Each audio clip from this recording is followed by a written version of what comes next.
Kumusta ba yung childhood niyo? Like, do you stay at home lang or do you go out with your friends? Nung bata tayo, ng Chinese Garter, lahat ng laro panlabas. Pero ngayon, iba na. Roblox na, Ano bang pronunciation doon? Ako, I regret not having tutors. So, yung tinutukoy dito kasi sa word knowledgeable adult, yung sa word na adult, ito yung guidance or ito yung teachers. Kumbaga tayo as a future educator, nag-guide tayo ng mga bata. Ginagayad namin yung bata doon and then gradually, matutunan niya na, effectively, like magiging confident na siya. If we give too much support to others, like, kids or children, parang magiging too much independence, diba? Dapat, sakto lang. Bida Barkada Podcast, kung saan ikaw ang bida.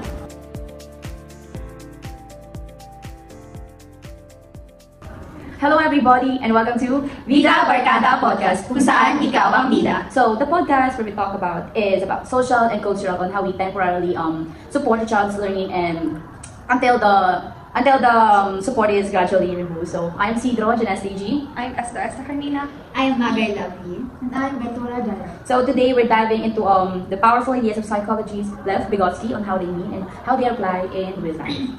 So yeah, before we start our topic, I just want to ask, kumusta ba yung childhood niyo? Like, do you stay at home lang or do you go out with your friends para maglaro ng mga tumbang or like Chinese Garter, bagsak, ganun?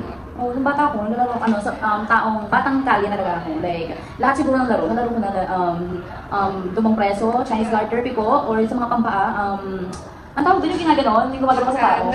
Sambaka. And then, siguro marami pa. Yung mga sobrang extrovert ko nung bata ako lahat ng mga tao hindi ko nagahayak before. Pero ngayon, iba na. Yeah.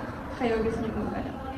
Nung bata ako, syempre, lahat naman tayo, nakasanayan na natin ng bata tayo, ng Chinese Garter, lahat ng laro panlabas. Pero ngayon, iba na.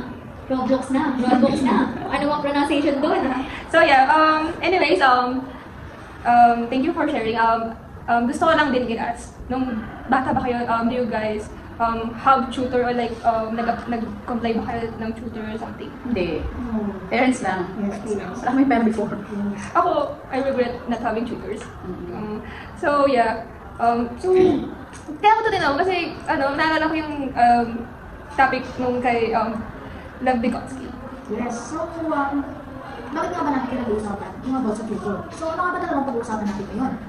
Try naman natin naliman kung ano ang pag-uusapan natin. So, do you know Lev Vygotsky?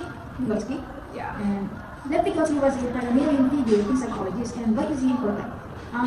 He is important because his social-cultural theory revolutionized understanding in cognitive development.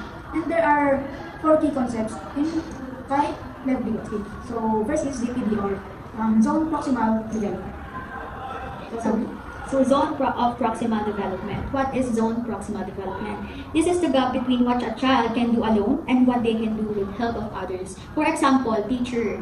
Tinutulungan ng teacher yung bata, may bata na kaya niyang gawin na mag-isa, and yung isa namang bata, kailangan niya ng guidance ng isang More knowledgeable. ng isang may alam. At next naman, pumunta na tayo sa MKO, more knowledgeable other. Yan yung sisa. More knowledgeable ako. So, kapasok ko dito yung sinabi niyang teacher yung mag-guide sa mga bata. So, yung tinutukoy dito kasi sa more knowledgeable adult, yung sa word na adult, ito yung guidance or ito yung teachers. Kumbaga tayo as a future educator, nag-guide tayo ng mga bata. So, yun lang. And scaffolding.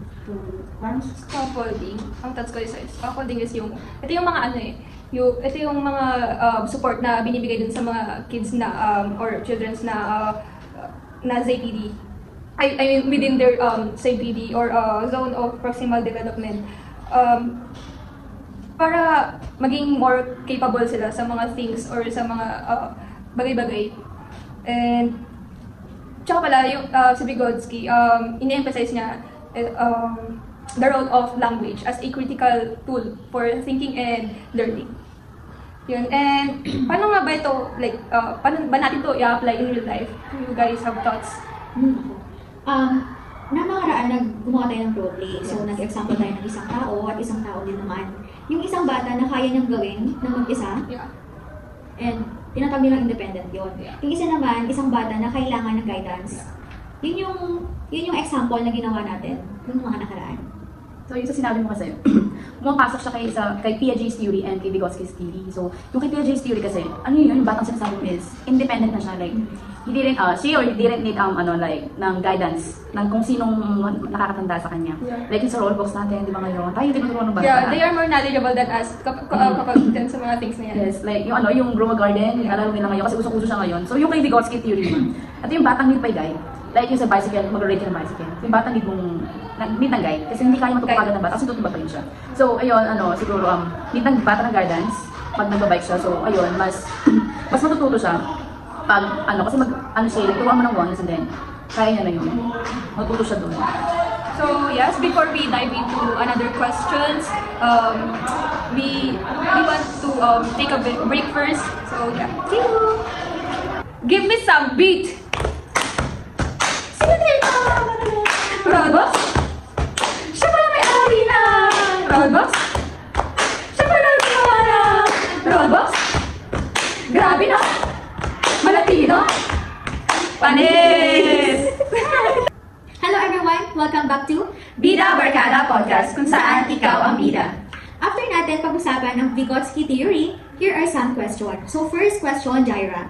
What is Vygotsky's sociocultural theory and how does it explain a child's cognitive development through social interaction? So what is Vygotsky's social cultural theory and how does it contains a child cognitive development through social interaction? So Vygotsky's theory states that cognitive development occurs through social interactions with more knowledgeable others. So dito papasok yung MKO sa key concepts ni Lev Vygotsky. So yung tool dito is, yung tool kasi dito, tayo More knowledgeable. tayo nagiging tool doon sa bata na yun. So, yes. For the second question, lovely. Ikaw naman. How does the zone of proximal development or ZPD relate to children's learning? So ayun nga, zone proximal development. Like I said kanina na nagbigay na ako ng example, yung isang bata, kung ano yung kaya niyang gawin ng isa, independent, Yes. and kung ano din yung kaya niyang gawin with guidance, with guide of others. So na-apply natin siya ngayon, especially ngayon. May mga tao pa rin naman ganun, pero may mga tao pa rin hindi. Yeah. So, next question, for the third question, Carmina, what is the role of scaffolding when we guide children until we gradually remove it? Ito kasi yung scaffolding, it involves adults guiding and support children's learning to help them learn effectively. For example, yung meron kami activity sa NSTV. Papasok ka na NSTV dapat ka. Yun. Meron kami subject na NSTV. And then may topic kami doon, activity kami doon na red flag and green flag. Ang sinisimbolize nun ay tamang gawain or tama ba siya or mali siya. And then, so yun, pinafall in line namin yung mga kids and then in-explain namin kung bakit may flags and then nagpapakita kami ng mga images na hazardous or like maling gawain, tamang gawain, ganun. Ayun, and then, after namin in-explain, nag-practice kami na kung saan sila pupunta, gano'n, and then we tried it again, and then, ayun, hanggang sa maging independent na yung mga kids, or like, kaya na nila yung mag-isa, gano'n, and then, kasi, without the scaffolding, parang mababa, something, yung magiging, cognitive growth and social development ng mga kids without scaffolding.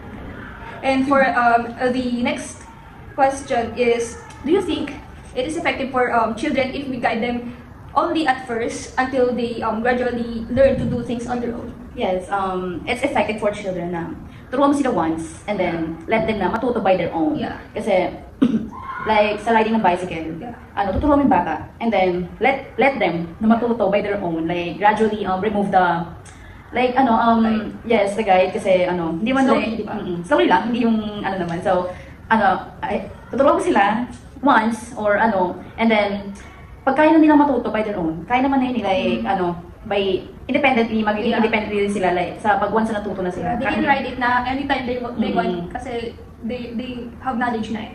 So, for the fifth questions, can temporarily guiding serve as a cultural tools in Vygotsky's sense? And if so, how do they mediate children's learning and development? So for me, yes, temporarily guiding can serve as cultural tools in Vygotsky's sense. Kasi through scaffolding, acts as a cultural tool in Vygotsky's frame by embedding culturally derived knowledge, language, and cognitive strategies in the learning process. So dito natin dito natin papasok ulit yung tool. So, yung tool natin is tayo yung More knowledgeable. Yes, sa NPO. So, sa atin nila nakukuha o na-adapt yung mga knowledge. So, for the 6th question, so, what do you think the possible issues are if you apply it to the children's scaffolding of Vygotsky? I think, for me, kapag too much na yung support sa mga kids or sa mga children, kasi pag too much na, hindi ka, sila more independent Like, hindi ka na nila kakailanganin kapag in the future or like paglaki nila or like in the meantime, like, mabaliwalain na lang nila yung mga parents or like someone na more knowledgeable than them or magiging, sila naman yung magiging MKO. Yes. And then, what do you think the possible solution to this kind of issue? As I said naman diba kanina, like, for me, turuan yung bata once, Yeah. pero hindi na, hindi sila Super sabi, super too much na. Oo, like, slowly na lang, like, Pero hindi guide, na- ganon. Ay, yung, para sa akin, solution. So yeah, before we go to our next topic, let's take a break again. So, give me some breath. Dala naman ito! Laro na to! Ano na ang kilay? Nakakatakot? Among yun? Ayaw ko niyan! So, hello everyone, welcome back to Bida Barkada Podcast, kung saan ikaw ang bida. So, our next topic is application implications. Nicole Lovely. Magay. So first, analyze the implication of the theory on behavior learning or development. For example, if you're discussing Piaget theory of cognitive development, you'd explain his stage. It'll help us to understand how children's thinking evolves with age. So, So, Miss Carmina, can you give us any tips for teachers? I think my tip for the teachers, collaborative approach. Yun, to know the gap between the knowledge from the person and dun sa independent and sa dependent lang. Yun. So, yeah, I have tips also na use scaffolding wisely. So, provide help that matches the child's current level, then gradually reduce it as they improve. Like help them and gradually remove as they improve. Yeah. Like yung sinasabi natin pa kanina. Help them once and then gradually reduce as they improve pa. So, Jaira, do you have any tips? Hindi na natin papasok yung more knowledgeable ang learning sa NPO. So, as a future educator, I have tip ko. Siyempre, yes, siyempre tayo, hindi tayo in the future. Sabi na, if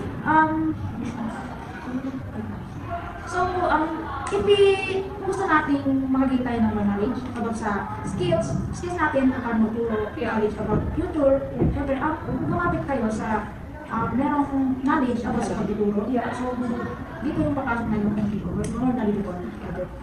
So, ayun no, maraming salamat sa pagbibigay niyo ng tips para sa teacher. Ngayon naman, bigyan niyo naman ng message yung future educator at yung mga manonood. Kayo ba, meron ba kayong gustong ibahagi na message para sa kanila? Yeah, ako, sa mga future educators, keep on fighting and, okay, susuko guys, and then, ayun, thank you so much for watching our podcast, listening to it. I hope you guys enjoy, and I hope to see you again in our next episode. So, yes, thank you so much. Thank you. So, again, we are Bida Barkada Podcast, kung saan ikaw ang bida.